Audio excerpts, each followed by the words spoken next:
Buenas tardes, mi nombre es Jasmina Quetzali Soriano Legaspi, soy estudiante de la Universidad Virtual del Estado de Guanajuato. Mi matrícula de estudiante es aquella que lleva el número 2201-4276. Actualmente estoy llevando el módulo número 25 de la licenciatura, que corresponde a la materia de Derecho Procesal Penal. Este proyecto corresponde al primer reto, titulado ¿Cuáles fueron los antecedentes latinoamericanos de la Reforma Constitucional Mexicana? Y con esto doy inicio con mi proyecto. Estamos a 18 de mayo del 2024. La primera pregunta que nos encontramos es la siguiente. ¿A qué se refiere el autor cuando afirma que las reformas en materia de justicia penal se difundieron desde la periferia? A lo que se refiere el autor al decir esto es que en el caso concreto de cómo fue que los países periféricos tuvieron influencia sobre cómo se reformó la Constitución mexicana, fue lo que el autor describió como difusión desde la periferia. A continuación nos explica que este modelo planteado, los actores de los países periféricos o semiperiféricos articulan y tienen un rol crucial en la difusión de leyes, normas y políticas públicas que exportan a otros países, sean estos centrales o periféricos. Nos explica que con esto, a diferencia de los otros dos modelos que nos muestra en el documento, la historia y las realidades sociales de los países periféricos pasa a ser relevante para poder explicar no solo su recepción doméstica, sino también la difusión global de las leyes, normas y políticas públicas. En el caso concreto de México se nos dice que durante el siglo XX muchos países de Latinoamérica cambiaron sus códigos originales e incluso se aprobaron nuevos códigos, mas a pesar de esto casi ninguno cambió la estructura procesal penal inquisitiva básica. Nos explica que en esta situación cambió durante los últimos 15 años del siglo XX, durante los cuales 14 países latinoamericanos y un considerable número de jurisdicciones estaduales y provinciales reemplazaron sus códigos inquisitivos por códigos acusatorios. Esto dio inicio en Argentina en el año 1991 y terminó por Venezuela en el año del 98. El desarrollo de la ola de reformas que comparten rasgos acusatorios es un fenómeno que contempla múltiples causas. Para ser más precisos, se trata de un número de problemas que se volvieron importantes en las décadas de 1980 a 1990, las cuales abrieron ventanas para nuevas políticas públicas. Lo que ocurrió durante este periodo de tiempo es que varios países latinoamericanos fueron democratizados, así como también la violencia y la delincuencia organizada comenzaron con su apogeo durante esta época.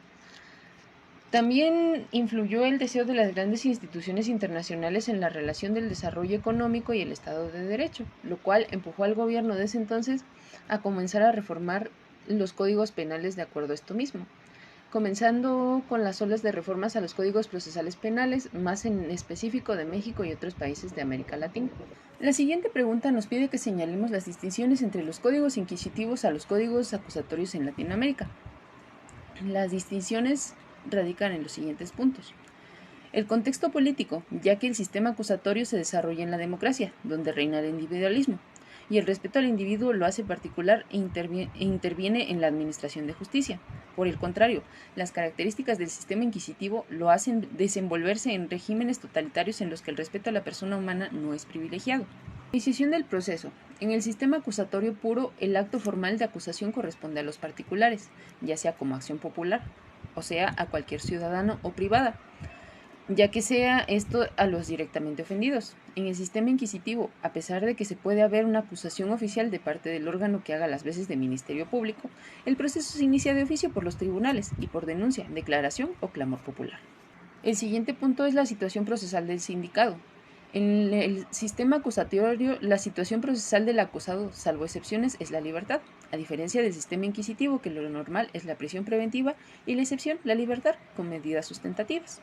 El siguiente punto es la actuación del juez. En los procesos acusatorios, el juez asume una actitud pasiva, separado de las partes, encargándose únicamente de dirigirlo, ya que la labor de acusar y de acreditar la acusación corresponde a las partes, que están en un plano de igualdad. Por el contrario, en un proceso penal inquisitivo, de oficio el juez investiga, acusa y recaba medios probatorios. La situación de las partes. Las partes en el proceso acusatorio actúan en un plano de igualdad, inspiradas por el contradictorio. Es decir, que una parte debe ser informada de lo que afirma la otra y de los medios de confirmación que utilizará. Contrariamente, en el proceso inquisitivo, normalmente, no hay respeto a los derechos del sindicado. Prueba de ello es que es permitido el tormento como un medio normal de verificar la verdad de los hechos. La forma del juicio, en su primera fase, ya que en los procesos de corte acusatorio y el juicio es contradictorio, es decir, que en una parte se entera de lo afirmado y confirmado por la otra y viceversa, oral y público.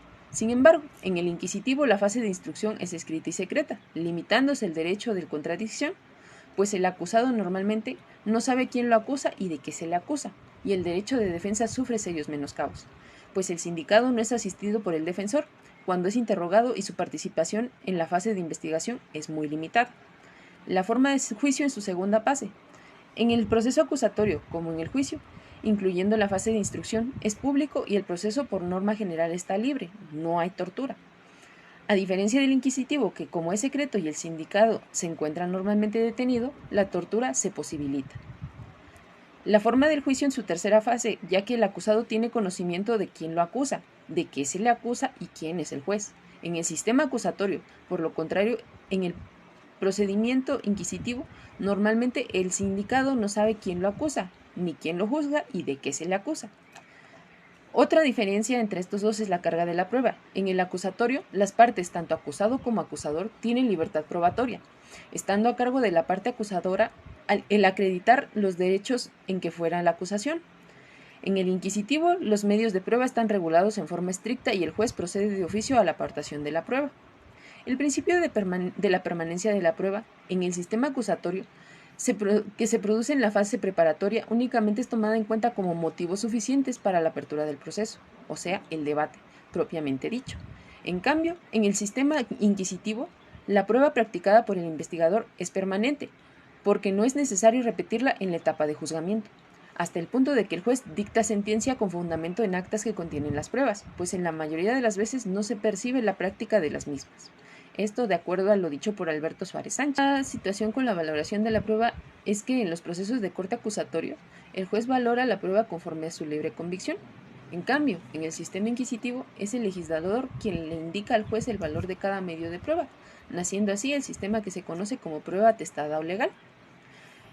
Por otro lado, tenemos la organización institucional, ya que en el sistema acusatorio puro se caracteriza por la ausencia de aparatos oficiales de persecución, ya que la acusación y la fase de investigación la realiza el acusador particular y los jueces son accidentales, como en el caso de los jurados.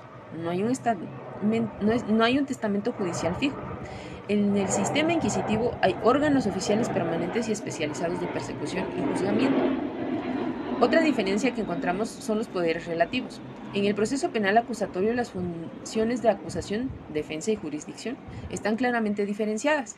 Así, dependiendo del sistema que el orden político imperante determine, la acusación podrá ser popular, ser ejercida por el ofendido o por el Ministerio Público.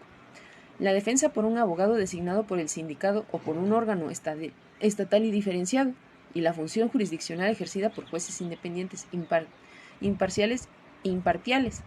En el sistema inquisitivo, por el contrario, existe confusión entre acción y jurisdicción, es decir, que el juez no se limita a su función de juzgador, sino que también acusa y aporta pruebas en contra del sindicado. En consecuencia, no hay un concepto de partes, lo cual limita el ejercicio de la defensa del sindicado. La última pregunta nos pide que expliquemos cómo influyeron los actores internacionales en las redes de activistas y reformadores de América Latina. La influencia de los actores internacionales en la red de activistas y reformadores de América Latina puede apreciarse en el hecho de que gracias a ellos se crearon congresos y centros de apoyo e investigación, así como también se generaron oportunidades laborales y también diseminación de las actividades de dicha red mediante publicaciones y conferencias. El apoyo adicional de las agencias de cooperación internacional y los bancos también contribuyeron a las olas de reformas y proveyó fondos para viajes y actividades de la red, permitiendo a un número de miembros de la red poder vivir de su trabajo de apoyo a las reformas. Como conclusión, solamente puedo decir que la relación entre el texto revisado y la reforma constitucional en materia de seguridad pública y justicia penal en México la podemos encontrar en el hecho de que, de no haberse dado todo lo antes mencionado, así como si el movimiento de Mayer y su grupo, probablemente seguiríamos en el uso del sistema inquisitivo en vez del sistema acusatorio en el país, puesto que su movimiento hizo que muchas cosas cambiaran para mejor, como lo hemos visto previamente en materia de seguridad pública. Podemos considerar también que ayudó a dar seguridad al ciudadano y que, en el caso de ser acusado de un delito, tiene a bien el saber que el Estado le proporcionará una defensa justa y digna, sin oportunidad de que se dé la tortura. Mientras que en el apartado de la justicia, podemos decir que la impartición de justicia ha sido más ecuánime con respecto a impartir justicia para todos sin recurrir a la violencia y sin transgredir los derechos humanos. Con esto termino mi presentación. Soy Jasmina Quetzali y les deseo muy buenas tardes.